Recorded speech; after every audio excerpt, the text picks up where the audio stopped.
शादी होने के बाद लड़कियों का मायके वालों की मदद करना ससुराल वालों को पसंद नहीं आता। शादी होने के बाद लड़की को ससुराल और मायका दोनों परिवार का और जिम्मेदारियों का विचार करना पड़ता है। सोनल का रिश्ता तय हुआ और घर की बड़ी बेटी होने के कारण वो अच्छी पढ़ाई करके नौकरी कर रही थी। घर में वही सबसे बड़ी होने के कारण मायके की जिम्मेदारी भी उसकी थी। भाई था उसका लेकिन काफी छोटा था अभी। उसके माँ बाप के लिए इतने बच्चों की पढ़ाई और घर चलाना मतलब आसान नहीं था। उसके पिताजी प्राइवेट जॉब करते थे और माँ भी घरों के काम करके जितना हो सके उतने काम करके अपने घर की मदद करती थी। सोनल की शादी तय करने का वक्त आया तभी उसकी दो बहनें और भाई पढ़ाई कर रहे थे। उसकी शादी नीलेश के साथ तय हुई तभी उसने स्पष्ट बताया था कि शादी होने के बाद भी मुझे मायके की थोड़ी आर्थिक मदद करनी पड़ेगी।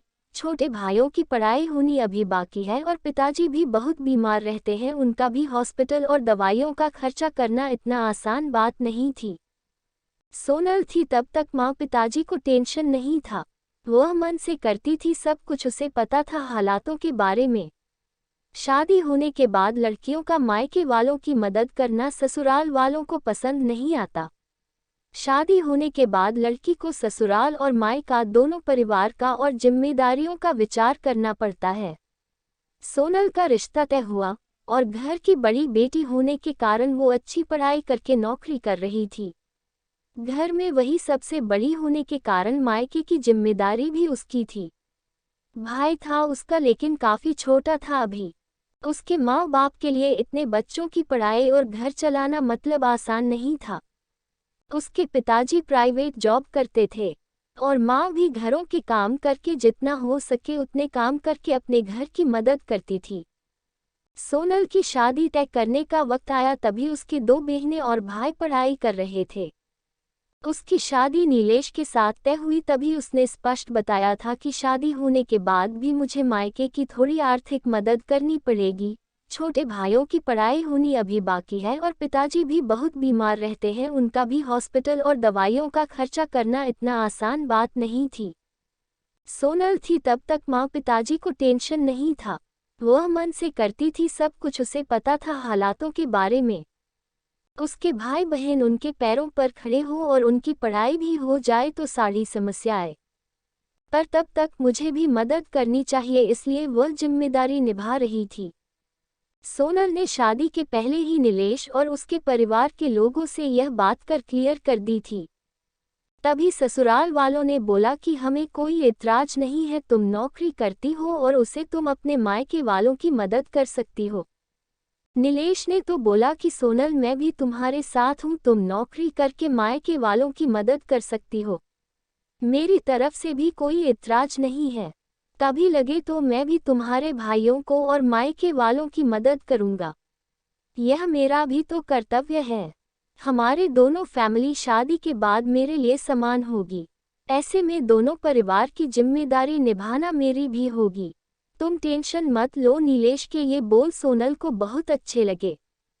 मेरे होने वाले पति की सोच कितनी अच्छी है, कितना सोचते हैं मेरे मायके के लोगों के लिए। वह भावुक हो गई उनके विचार सुनकर। थोड़े दिन बाद उनकी सगाई हो गई। सोनल के मायके वालों ने सोनल की शादी सभी की उपस्थिति में की। हमारी बेटी को इतना अच्छा जीवनसाथी मिला, यह देखकर सोनल के पिताजी खुश हो गए। सोनल ने शादी के पहले ही घरवालों को नीलेश के विचार बता दिए थे।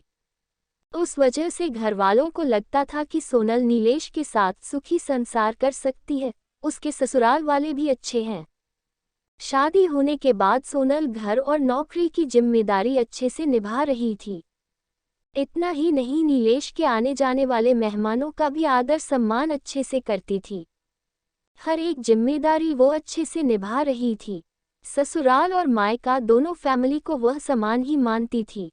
ससुराल के लोगों को तो उसने अपना बना लिया था। सब अच्छा चल रहा था, पर नया नया ही सब अच्छा था। ... बाद में उनका असली रूप नीलेश और उसके घर वालों का स्वभाव सोनल के सामने आया। वह कहावत है ना, हाथी के दांत खाने के अलग और दिखाने के अलग होते हैं, ऐसे लोग थे वह। सोनल ससुराल वालों को भी पैसे देती थी, बचत भी करती थी, खर्च भी करती थी। उसे भी समझता था अपना ही घर है यह।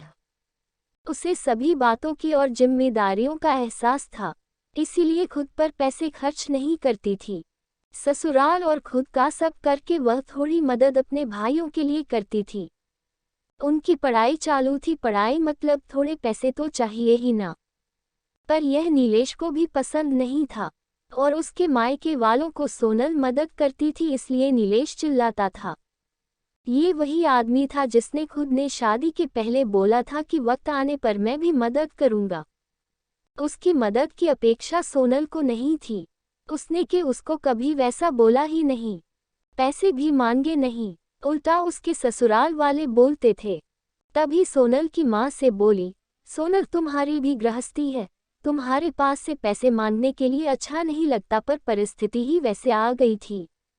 उसकी माँ को बहुत बुरा लगता था। उसकी 2 नंबर की बहन ने पार्ट टाइम जॉब करने की शुरुआत की, इसलिए अब उसका अपने मायके वालों को पैसे देना सास को बिल्कुल पसंद नहीं था। वो तो सभी को बताती थी कि सोनल जॉब करती है, सभी पैसे मायके में देती है। ऐसी आधी सच बातें सोनल को अच्छा नहीं लगता था, पर करे तो भी क्या। उसे भी पता था कि अपने मायके की परिस्थिति ठीक नहीं है। थोड़ी बहुत मदद की तो क्या हुआ, मुझे कहाँ जिंदगी भर मदद करनी है भला।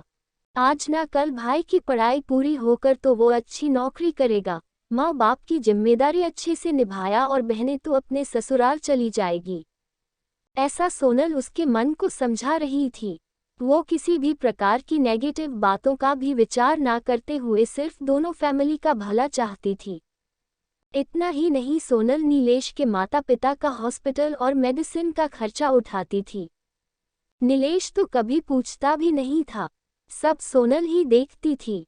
उसे हमेशा उसकी सास बोलती थी, किया तो क्या हुआ, वह उसका कर्तव्य है।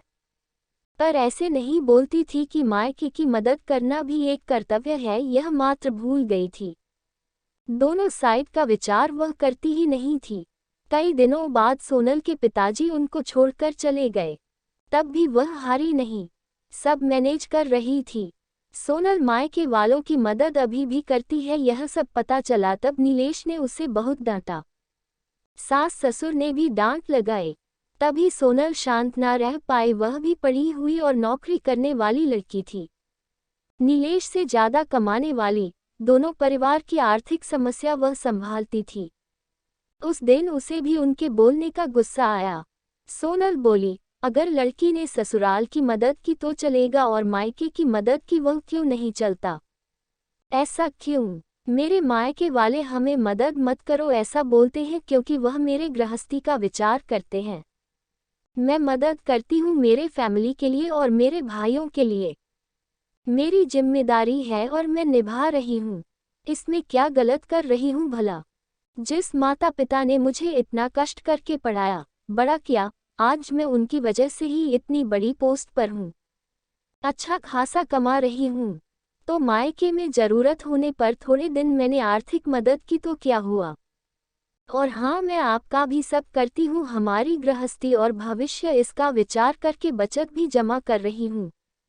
यह सब बातें सोनल की सुनकर उसके ससुराल वाले उसे कुछ भी नहीं बोल पाए। कुछ दिनों बाद में सोनल की सास बहुत बीमार हुई। उनकी बेटी उनको पैसे चाहिए थे तो खुद ने आधे पैसे भरने के लिए तैयार हुई। तब सोनल बोली, दीदी हम दोनों हैं ना, नीलेश और मैं देखते हैं, पैसों का आप चिंता मत करो। नहीं भाभी, मेरा भी कर्तव्य है, माँ है वह मेरी। माँ बाप के लिए लड़का और लड़की दोनों ही समान होते हैं, दोनों को साथ में बड़ा करते हैं। पढ़ाई नौकरी उनकी ही वजह से पूरी होती है, तो ऐसे वक्त में मायके में लड़की ने मदद की तो क्या होगा? मैं भी जॉब करती हूँ, मेरी भी सेविंग है। अर्थात सोनल भी ऐसे ही विचारों की थी। अपनी बहन की बातें सुनकर नीलेश और उसके माँ बाप का सिर शर्म से झुक गया। वह बोली, शादी होने के बाद भी मायका लड़की के लिए पराया नहीं होता है। लड़की ने कभी तो मायके की भी जिम्मेदारी ली या अपने माता पिता के लिए कुछ किया तो कुछ बिगड़ नहीं जाता। यही बात सोनल कितने दिनों से बोल रही थी, तभी उसके सास को ये बात अच्छी नहीं लगता थी। यही बात बेटी ने बोली और उसने की हुई मदद। यह सब देखकर हमने सोनल के साथ अच्छा बर्ताव नहीं किया, उससे उसकी सास को पछतावा होने लगा। नीलेश को भी बहुत बुरा लगा। दोनों ने सोनल से माफ़ी मांगी क्योंकि उनको भी समझ में आया कि शादी होने के बाद भी लड़की की मायके की जिम्मेदारी, कर्तव्य भूला नहीं जाता। वह खुद के पैर पर खड़ी होगी, नौकरी कर रही होगी और मायके की परिस्थिति अच्छी नहीं होगी। मायके में भी कभी भी मदद की ज़रूरत होगी तो मदद देनी चाहिए। ऐसे वक्त लड़की ने मदद करना यह उसका कर्तव्य होता है। उसके लिए दोनों परिवार समान होते हैं। इन सब में सिर्फ उसको ससुराल वालों ने समझ के उसका साथ देना चाहिए, यही उनकी अपेक्षा रहती है। शादी हो गई इसलिए मायका उसके लिए महत्व का नहीं, ऐसा भी नहीं है ना। लड़की की ससुराल के प्रति जिम्मेदार होती है, वैसे ही मायके की जिम्मेदारी भी होती है। दोस्तों, मायका और ससुराल दोनों एक समान होते हैं। यह संदेश देने वाली हृदयस्पर्शी कहानी आपको कैसी लगी? अच्छी लगी तो चैनल को सब्सक्राइब जरूर कीजिए। तो मिलते हैं किसी नई वीडियो में।